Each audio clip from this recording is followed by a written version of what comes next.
L'opération menée par les États-Unis au Venezuela constitue un événement majeur. Les masques sont tombés, les choses sont extrêmement claires. Officiellement, ils ont dit vouloir enlever un dictateur illégitime qui avait perdu les 2 dernières élections. Mais curieusement, au lieu de favoriser l'arrivée au pouvoir des 2 présidents considérés comme élus, ils maintiennent au pouvoir la vice-présidente, chef des services secrets, qui était étroitement associée au régime, qui reste d'ailleurs en place. Il n'est absolument pas sûr que leur opération réussisse. Et donc, il est dit clairement que c'est au bénéfice des États-Unis et que le peuple vénézuélien n'est pas important dans l'équation. On peut dire que cela révèle une politique de la force brutale, de l'intérêt unique des États-Unis. On pourrait dire que M. Trump est le premier président Mad Max de l'histoire. Vous connaissez cette série de films où des gangs se disputent les dernières gouttes de pétrole. Les États-Unis se sont d'ailleurs retirés de tous les accords climatiques, encore hier, de 60 ou 30 organisations internationales.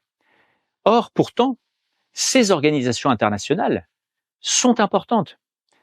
Il est de bon ton de les décrier, de souligner leur inefficacité.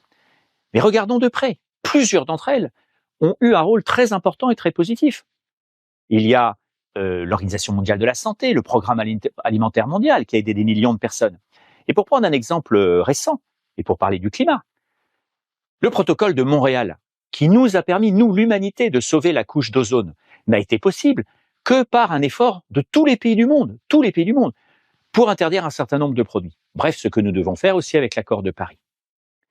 Alors, s'il y a une organisation au monde qui a toujours défendu le multilatéralisme, les organisations internationales, qui y participent, qui étaient à la COP, c'est bien le Saint-Siège, l'État du Vatican. L'Église croit à la collaboration de tous les pays, pas la disparition des pays ou des nations, mais la collaboration, l'échange, le multilatéralisme.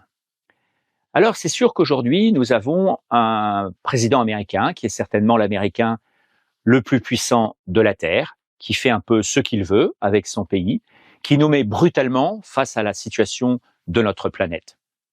Mais il y a un autre Américain. Il n'est pas de New York, il est de Chicago. Sa voix est douce, son ton est posé, ses propos mesurés, clairs, fermes et droit au but.